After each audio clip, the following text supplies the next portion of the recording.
नमस्कार, मैं शक्ति सिंह स्वागत करता हूं आपका राजस्थान सरकार और वेदांता के CSR इनिशिएटिव ई कक्षा में, जिसके टेक्निकल पार्टनर हैं मिशन ज्ञान। प्यारे बच्चों, हम पढ़ रहे थे क्लास 12 रसायन विज्ञान के अध्याय नंबर 12 को, और उसमें हम एल्डिहाइड और कीटोन के बारे में पढ़ रहे थे। आज हम एल्डिहाइड और कीटोन को बनाने की जो विधियाँ हैं, मेथड ऑफ प्रिपरेशन या विरचन की जो विधियाँ हैं, उनके बारे में पढ़ेंगे। आज की क्लास बहुत ही अच्छी क्लास है अपनी, क्योंकि इसमें बहुत से ऐसे पर्सन हैं जो अपने बोर्ड एग्ज़ाम में आने की संभावना रखते हैं, इसलिए आप इसको ध्यान से पढ़िए। सबसे पहले हम देखिए अल्कोहल के ऑक्सीकरण से, अल्कोहल का ऑक्सीकरण करके किस प्रकार एल्डिहाइड और कीटोन बनाए जाते हैं। ये रिएक्शन हम अल्कोहल के चैप्टर में पढ़ चुके हैं। जब हम प्राथमिक अल्कोहल का ऑक्सीकरण करते हैं तो एल्डिहाइड का निर्माण होता है, और सेकेंडरी अल्कोहल का ऑक्सीकरण करते हैं तो कीटोन का निर्माण होता है। ठीक है, तो इस रिएक्शन को हमने वहाँ डिटेल से पढ़ा है, इसलिए हम इस पर ज़्यादा चर्चा नहीं करेंगे। आप एक बात ज़रूर ध्यान रखिए, जब प्राथमिक अल्कोहलों का ऑक्सीकरण किया जाता है तो एल्डिहाइड बनते हैं, और एल्डिहाइड आगे ऑक्सीकृत होकर कार्बोक्सिलिक अम्ल बना लेते हैं। इसलिए यदि एल्डिहाइडों का ऑक्सीकरण यहीं हमें रोकना है तो इसके लिए हम क्या करते हैं, पीसीसी का यूज करते हैं। पीसीसी क्या है? पिरिडीनियम क्लोरोक्रोमेट। इसका फॉर्मूला होता है CrO3C5H5N.HCl। ये जो पीसीसी है, ये कार्बोक्सिलिक अम्लों के ऑक्सीकरण से जो एल्डिहाइड बनते हैं उनको कीटोन अम्ल में बनने से रोकती है। ठीक है, अब अगर मान लीजिए बोर्ड एग्जाम में इस प्रकार से प्रश्न आता है, अपने पास ये लिखा हुआ है K2Cr2O7 एसिडिक माध्यम में इसको लिया गया है, तो ऐसी स्थिति में ये रिएक्शन यही नहीं रुकती है। इसके बाद में जो एल्डिहाइड है वो कार्बोक्सिलिक अम्लों में कन्वर्ट हो जाएंगे। लेकिन यदि यहाँ ये पीसीसी लिख दिया जाता है तो हमें क्या समझना है कि ये अभिक्रिया केवल एल्डिहाइड तक ही होगी। ठीक है, तो यहाँ लिखा है एल्डिहाइड शीघ्रता से आगे ऑक्सीकृत होकर कार्बोक्सिलिक अम्लों में बदल जाते हैं, अतः ऑक्सीकरण द्वारा प्राथमिक अल्कोहलों से एल्डिहाइड की उच्च लब्धि प्राप्त करने के लिए एक उत्प्रेरक पीसीसी का उपयोग किया जाता है। ये जो अभिकर्मक है वो एल्डिहाइड को आगे कार्बोक्सिलिक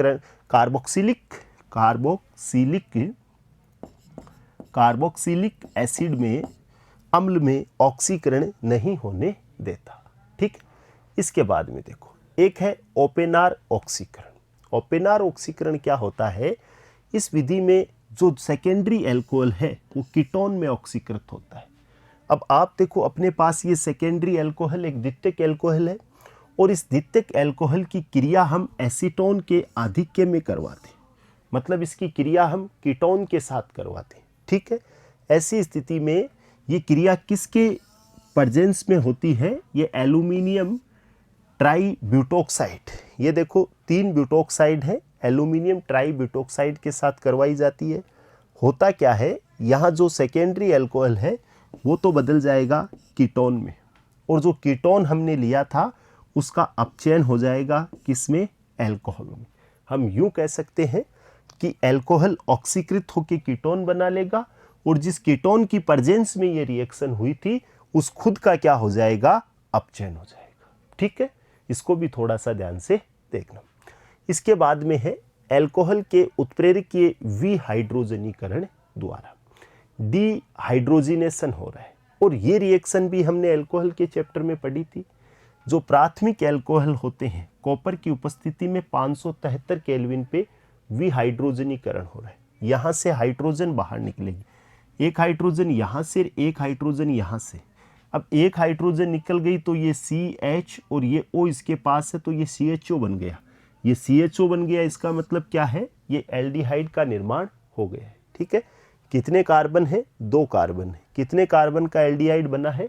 2 कार्बन का एल्डिहाइड बना है। ठीक है, अगर हम सेकेंडरी अल्कोहल की बात करें तो ये भी हमने पढ़ा है, कॉपर और 573 केल्विन पे ये रिएक्शन हो रही है। यहाँ भी हाइड्रोजन, एक हाइड्रोजन ये वाली, एक हाइड्रोजन ये वाली, ये H2 बाहर निकल जाएगा तो ये CO बन जाएगा, ये कीटोन एसीटोन बन जाएगा। ठीक है, और अगर यहाँ 3 डिग्री अल्कोहल होता तो फिर वहाँ क्या होता? वहाँ इस कार्बन के पास तो हाइड्रोजन होता नहीं, वहाँ तो इस प्रकार की स्ट्रक्चर होती, एक CH3, ये दूसरा CH3 और ये तीसरा CH3 और ये OH। ऐसी स्थिति में यहाँ से इसका एक H इस OH से मिलके जल बाहर निकलता और एल्किन का निर्माण होता था। उस रिएक्शन को भी हमने अल्कोहल के चैप्टर में पढ़ा था। तो ये जो रिएक्शनें रिपीट हो रही है, आप अगर उनको वहाँ बढ़िया अच्छे ढंग से पढ़ते हो तो यहाँ वो क्या है, एक तो हमें उनको समझने में ज़्यादा दिक्कत नहीं आती है, एक हमारा रिवीजन भी होता है।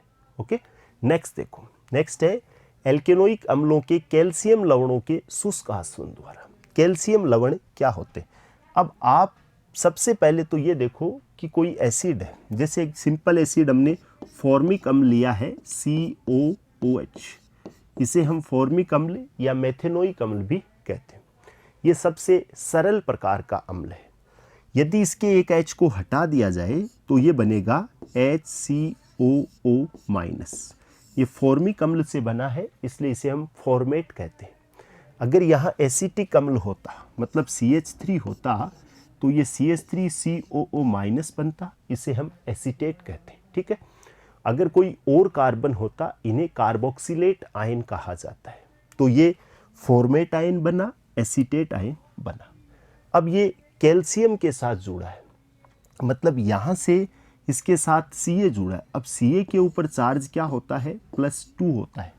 तो कोई भी कार्बोक्सिलेट आयन जुड़ेगा उस पर -1 होता है, इसलिए 2 कार्बोक्सिलेट आयन जुड़ेंगे। तो आप यहाँ देखो, यदि ये 2 HCOO- होते तो ये दोनों Ca+2 से जुड़ सकते हैं और इसे हम कहते हैं कैल्शियम फॉर्मेट।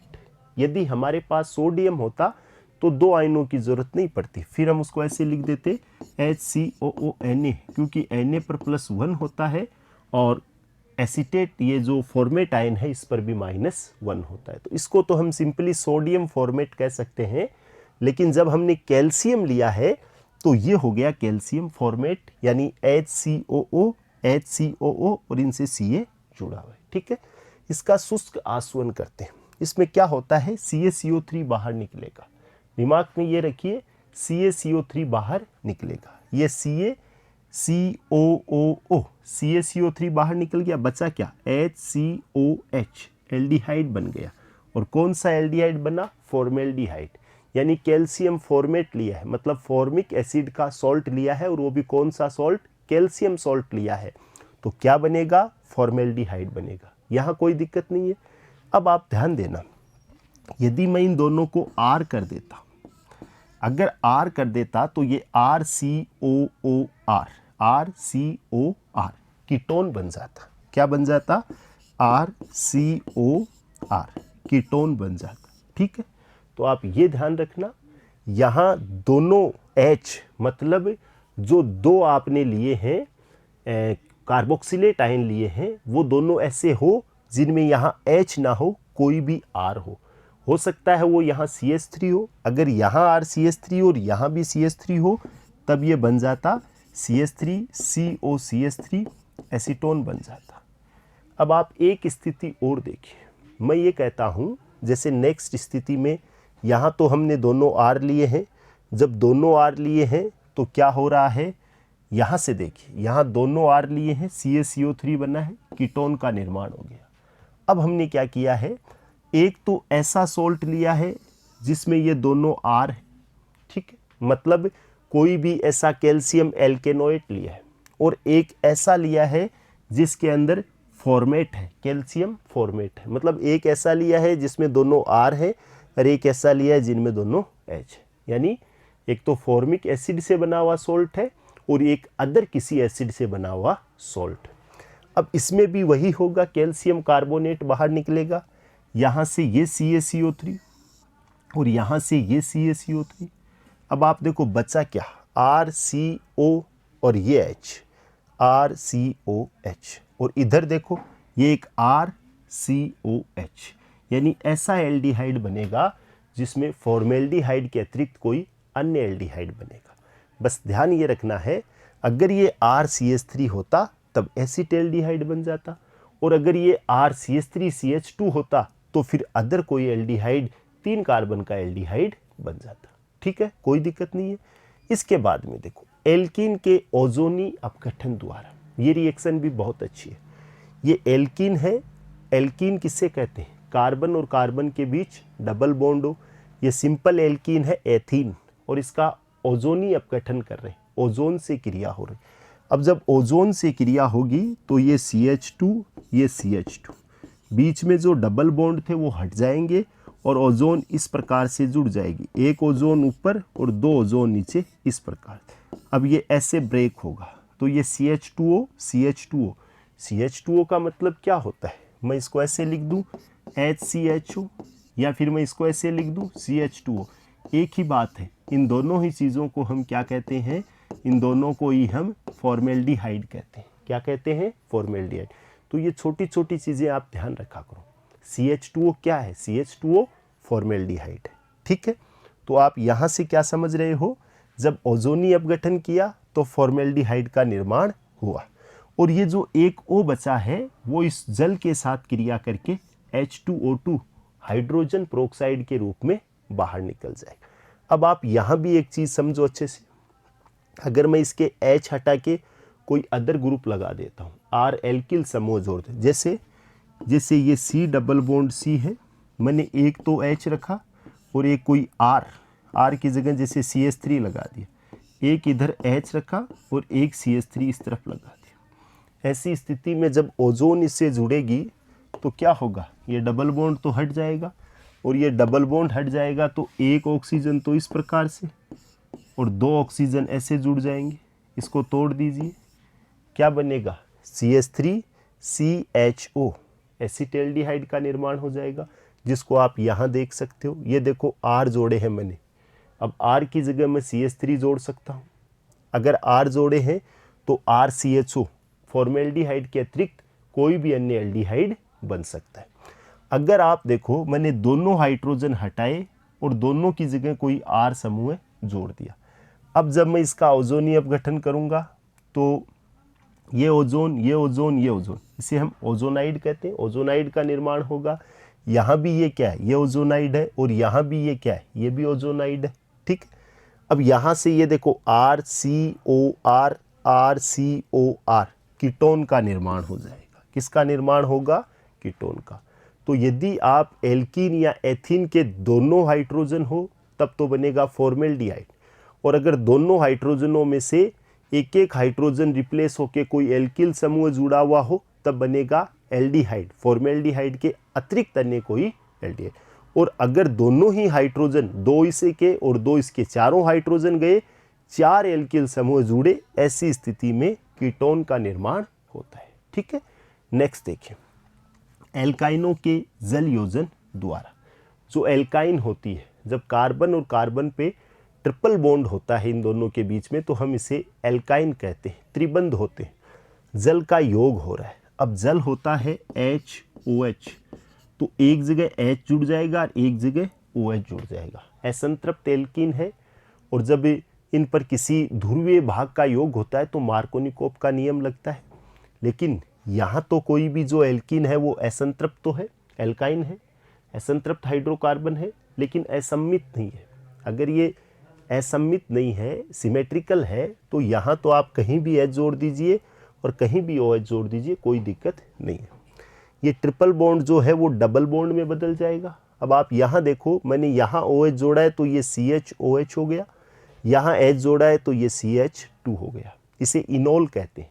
इनोल इसलिए कहते हैं क्योंकि इसमें डबल बॉन्ड है, इसलिए इसे इन कहते हैं, और OH है, ओल लगा हुआ है, इन और ओल दोनों है, इसलिए हम इसे इनोल कहते हैं। अब इनमें रीअरेंजमेंट होता है। रीअरेंजमेंट होगा तो क्या होगा? रीअरेंजमेंट होगा तो ये H तो आ जाएगा यहाँ और ये बॉन्ड चला जाएगा यहाँ।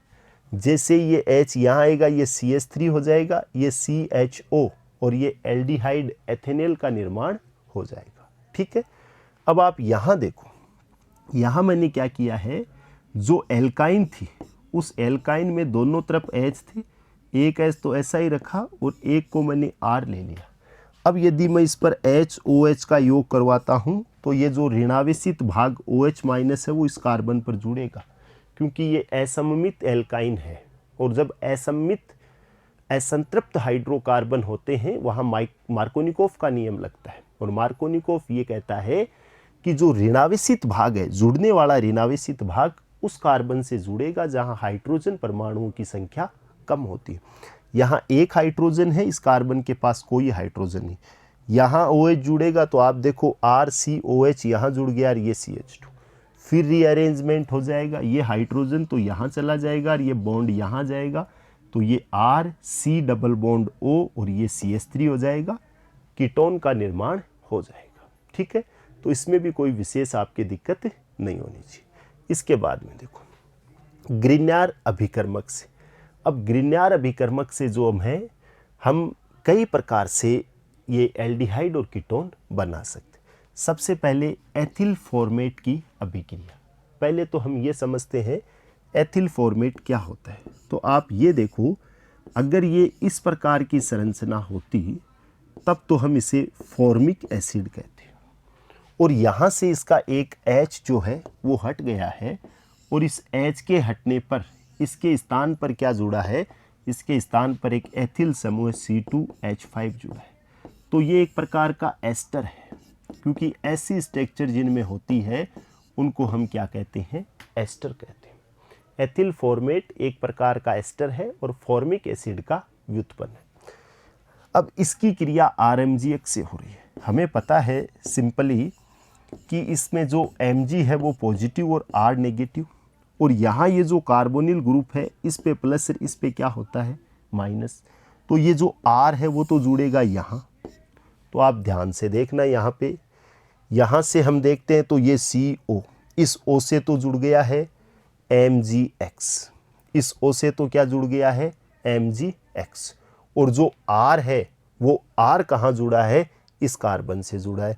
तो मैं इसको इस प्रकार से लिख सकता हूँ कि R तो जो जुड़ा है वो तो इस कार्बन से जुड़ा है। तो आप यहाँ जो ये OH बना हुआ है, इस OH की जगह ये क्या है, R है। अब आप एक बार दोबारा समझो, C से एक H है, इस C से एक H, ये इस C से यहाँ ये R जुड़ा हुआ है, ऊपर है OC2H5 और इस O से जुड़ गया MgX।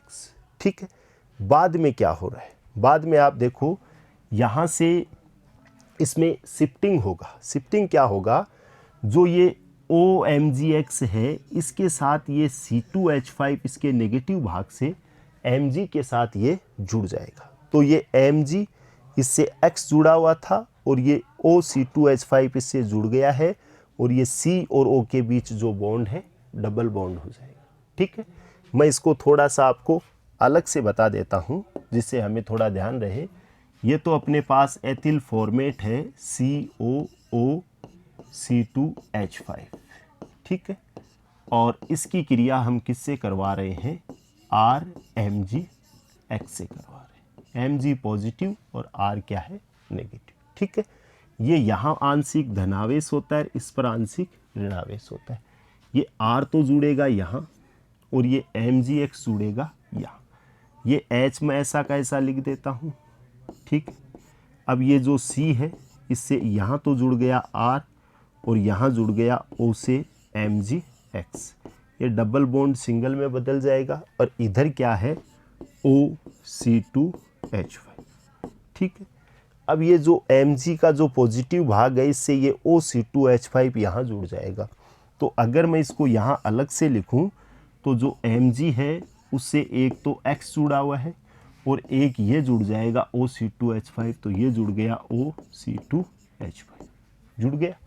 अब आप देखो, अब आप यहाँ से ये देखो, ये तो R है और इसके साथ ये C जुड़ा हुआ है, इन O के बीच में ये O और ये H जुड़ा, किसका निर्माण हो जाएगा, एल्डिहाइड का निर्माण हो जाएगा। और कौन सा एल्डिहाइड बनेगा, फॉर्मेल्डिहाइड के अतिरिक्त कोई भी एल्डिहाइड बन जाएगा। ठीक है, तो ये रिएक्शन हम यहाँ से इसको अलग से समझ सकते हैं। ये OH नहीं है, इसके स्थान पे क्या जुड़ा हुआ है, R जुड़ा।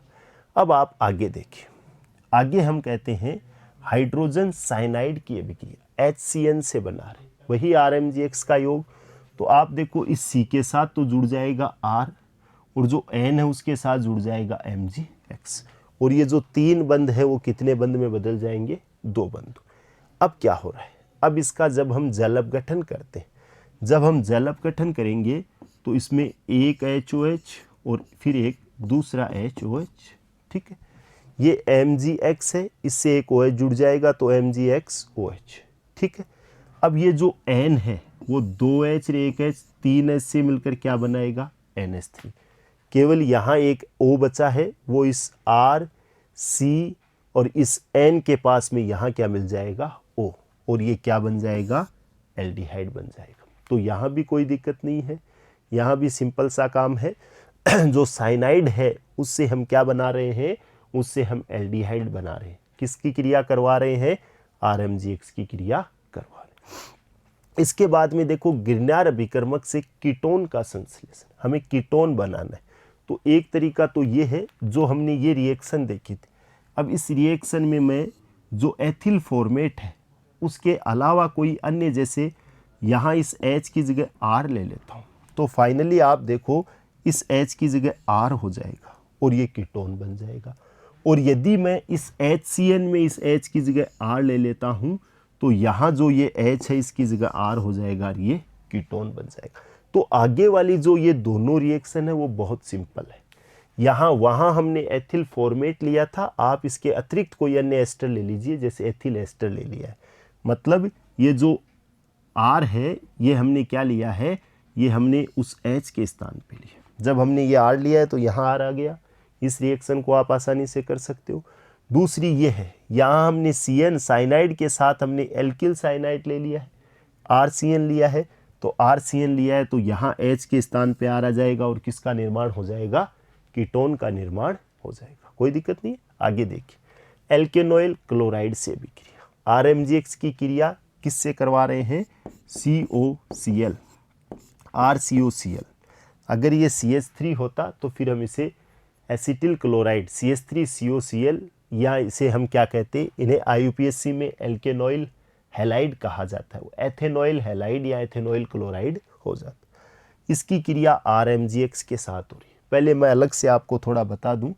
आप देखो यदि RMGX की क्रिया करवा रहे हो तो R तो है नेगेटिव और Mg पॉजिटिव, ये पॉजिटिव और ये क्या है, नेगेटिव। R यहाँ जुड़ जाएगा तो एक R तो पहले से था, ये C और एक R और जुड़ गया जी, कोई दिक्कत नहीं है। फिर इस O के साथ क्या जुड़ जाएंगे, Mg, ये जुड़ गया X। अब ये जो इसके साथ Cl जुड़ा हुआ था, ये Cl इस Mg के साथ जुड़ जाएगा तो ये तो बना लेगा MgXCl और ये हो जाएगा RCOR, कीटोन का निर्माण हो जाएगा। ठीक है। तो जो एल्केनोइल हैलाइड होते हैं या क्लोराइड होते हैं उनसे हम क्या है, कीटोन बना सकते। इसके बाद में है एमाइड से। एमाइड वाले में भी कोई दिक्कत नहीं है, इसको भी मैं यहाँ अलग से समझा देता हूँ।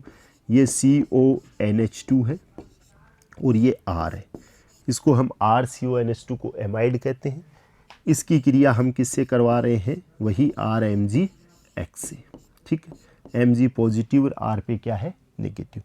वो R तो जुड़ जाएगा यहाँ पे और ये O के साथ जुड़ जाएगा MgX और ये डबल बॉन्ड किस में बदल जाएगा, सिंगल। फिर ये MgX NH2 बाहर निकल जाएगा, RRCO, RRCO किसका निर्माण हो जाएगा, कीटोन का। ये जो रिएक्शन है वो बहुत सिंपल है। आपको करना क्या है, आपको एक बार इन पर अभ्यास करना है। ठीक है। आगे देखो, नाइट्रो एल्केन से नेफ रिएक्शन, ये बहुत ही इंपॉर्टेंट रिएक्शन है, इसे नेफ रिएक्शन कहते हैं। ये जो नाइट्रो कंपाउंड होते हैं उनसे बनाए जाते हैं एल्डिहाइड और कीटोन। अब आप यहाँ देखना, ये CH3NO2 नाइट्रोमेथेन या प्राथमिक नाइट्रो एल्केन है। इसकी क्रिया किससे हो रही है, NaOH से। होगा क्या, यहाँ से एक H गया तो यहाँ बच गया CH2। ठीक है, वो एक H इस OH से क्रिया करके H2O बाहर निकालेगा। जब ये OH भी चला गया तो ये Na बच गया है, वो Na यहाँ जाएगा तो ये NaCH2 और आगे NO2 ऐसा का ऐसा पड़ा है। ये जो नाइट्रोमेथेन है उसका सोडियम लवण है। ठीक है। अब क्या कर रहे हैं, अब इसकी क्रिया एसिड के साथ हो रही है और यहाँ इसका क्या होगा, ऑक्सीडेशन होगा। अब आप देखना यहाँ क्या हो रहा है, यहाँ एकदम सिंपल सा काम हो रहा है। आप यहाँ से देखो, ये CH2 है, ये जो बीच वाला CH2 है ना, इसके बीच में O लगा देना है। मतलब ये इस प्रकार से 2H है, एक H ये दूसरा H, ये CH2 है, बीच में आप क्या लगा दो O, और ये क्या बन जाएगा फॉर्मेल्डिहाइड। क्या बन जाएगा फॉर्मेल्डिहाइड। ठीक है, आगे देखो, अब मैं क्या कर रहा हूँ, पहले मैंने ऐसा लिया नाइट्रोमेथेन लिया, अब मैं क्या ले रहा हूँ 2 नाइट्रोप्रोपेन यानी सेकेंडरी नाइट्रो एल्केन ले रहा हूँ। होने को रिएक्शन वही होगी, इसका जो H है वो इस OH से क्रिया करके H2O बाहर, और ये Na इस कार्बन से जुड़ जाएगा ऐसे, ये Na जुड़ गया, ये CH3 है, ये CH3 है, और ये क्या है NO2। ठीक है, अब मुझे क्या करना है, जैसे मैंने पहले यहाँ ये CH2 था, इसके बीच में O लगाया है, अब क्या है, अब आगे अगर हम देखते हैं तो अब क्या हो रहा है, अब ये C है, H की जगह 2 CH3 आ गए, इन दोनों के बीच में O लगा दो, इन दोनों के बीच में, ये हो जाएगा CH3 CO CH3। ठीक है, इसमें भी कोई दिक्कत वाली बात नहीं है, कीटोन का निर्माण हो जाएगा।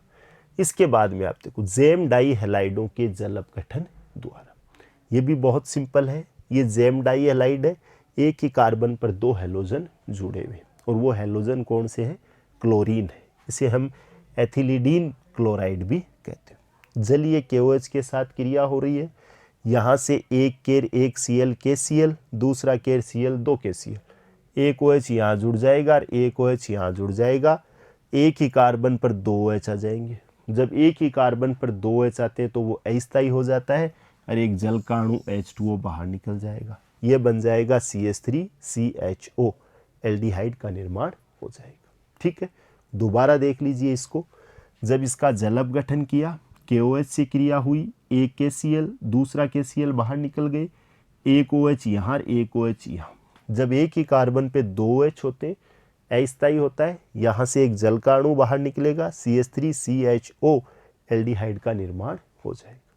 अब आप यहाँ से एक चीज़ और देखो, यदि ये इस प्रकार की स्ट्रक्चर होती, मतलब क्या है, मतलब यहाँ जो एक H है उसको भी हम हटा देते, एक CH3 तो जुड़ा हुआ था, एक यहाँ H जुड़ा हुआ था और 2 Cl। अब हम क्या कर रहे हैं, अब इस जो दूसरा H जुड़ा हुआ है इसके स्थान पे भी हम CH3 ले लेते, ऐसा करते तो ये भी OH में बदलता और ये भी OH में, ये H2O बाहर निकलता, तो ये कीटोन बन जाता कि नहीं बन जाता। तो अगर ऐसी स्थिति होती है, आइसोप्रोपिलिडीन क्लोराइड होती है, तब यहाँ ये दोनों OH बनेंगे, ये जल का अणु बाहर निकल जाएगा, CH3COCH3 कीटोन यानी एसीटोन का निर्माण हो जाएगा, कोई दिक्कत नहीं है। आगे देखो, ग्लाइकोल के ऑक्सीकरण द्वारा, अब ग्लाइकोल क्या होता है, ये CH2OH, इसे हम एथिलीन ग्लाइकोल कहते हैं। ठीक है, अब इसका हम क्या कर रहे हैं, इसका हम कर रहे हैं ऑक्सीडेशन, और ऑक्सीडेशन में आपको सिंपल सी बात याद रखनी है, ऑक्सीजन जुड़ती है, हाइड्रोजन बाहर निकलती है। आप याद रखने के लिए इतना याद रख लो कि ये H2 जो है ये बाहर निकल रही, ये हो गया CH2O, ये हो गया CH2, और जो CH2O होता है उसको मैंने अभी आपको बताया है, इसको हम HCHO भी लिख सकते हैं, CH2O, HCHO भी लिख सकते हैं, और इसे हम क्या कहते हैं, फॉर्मेल्डिहाइड। तो यहाँ किसका निर्माण हो रहा है, फॉर्मेल्डिहाइड। अब आप इसको देखो, ये भी ग्लाइकोल है, यहाँ OH यहाँ OH, इसमें भी क्या होना है, ये H2 बाहर निकाल दो, ये हो गया CH3CHO, तो एक तो बन गया एसिटेल्डिहाइड और एक हो गया CH2O, ये हो गया फॉर्मेल्डिहाइड, कोई दिक्कत नहीं है। अब आप इसको देखो, इसमें भी ये H ये H बाहर निकाल दो, तो एक तो बन गया CH3COCH3 कीटोन और दूसरा भी बन गया CH3COCH3 एसीटोन, तो 2 क्या बन गए, कीटोन बन। तो ग्लाइकोल के द्वारा भी अपचयन जब हम रिडक्शन करवाते हैं, ऑक्सीकरण करवाते हैं, तो कोई दिक्कत वाली बात नहीं है। नेक्स्ट है केवल एल्डिहाइड बनाने की विधि, ऐसी रिएक्शन जिनमें केवल एल्डिहाइड ही बनाया जाता है, कीटोन नहीं बनाए जाते। इसमें हम 2 रिएक्शन पढ़ेंगे और दोनों ही रिएक्शन बहुत इंपॉर्टेंट है एग्जाम की दृष्टि से। सबसे पहली है स्टीफन रिएक्शन।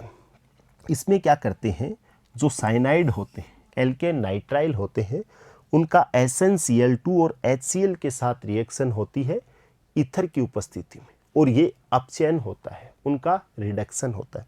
देखो काम बहुत सिंपल है, ये R, C और N है। अब देखो इसका हम क्या कर रहे हैं, SnCl2 और HCl के साथ क्रिया हो रही है, इस क्रिया में क्या है, जब SnCl2 और HCl की रिएक्शन होती है ना, तो पहले क्या है, जैसे SnCl2 2HCl रिएक्ट, इससे रिएक्ट करते हैं, तो इसके दोनों Cl, दो HCl है, मैं इसको अलग से लिख देता हूँ, एक HCl दूसरा HCl, ये दोनों Cl इस SnCl2 के साथ जुड़कर क्या बना लेते हैं, SnCl4, और दो हाइड्रोजन बच जाते हैं। वो दोनों हाइड्रोजन यहाँ जुड़ जाएंगे, एक हाइड्रोजन इस C से जुड़ेगा तो ये RCH हो गया और ये डबल बॉन्ड बन जाएगा और ये NH हो गया, ठीक है।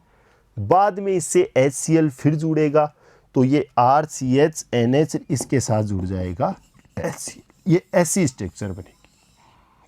आप देखो RCH double bond NH dot HCl, फिर इसका जल गठन कर देंगे। जल गठन करेंगे तो ये देखो NHH NH2 और दो H ये और एक Cl NH4Cl बाहर निकल जाएगा और जो O है वो यहाँ जाएगा, RCHO एल्डिहाइड का निर्माण हो जाएगा। स्टीफन रिएक्शन कहते हैं, बहुत इंपॉर्टेंट रिएक्शन है। SnCl2 और HCl की ईथर की उपस्थिति में एल्केन नाइट्राइल या साइनाइड के साथ रिएक्शन होती है, ठीक है। और ये अगर आप यहाँ CH3 लेते हो तो ये एसिटेल्डिहाइड का निर्माण हो जाएगा। इसके बाद में दूसरी रिएक्शन है रोजेनमुंड अपचेन। ये वो अभिक्रिया है जिसमें केवल एल्डिहाइड बनाए जाते हैं।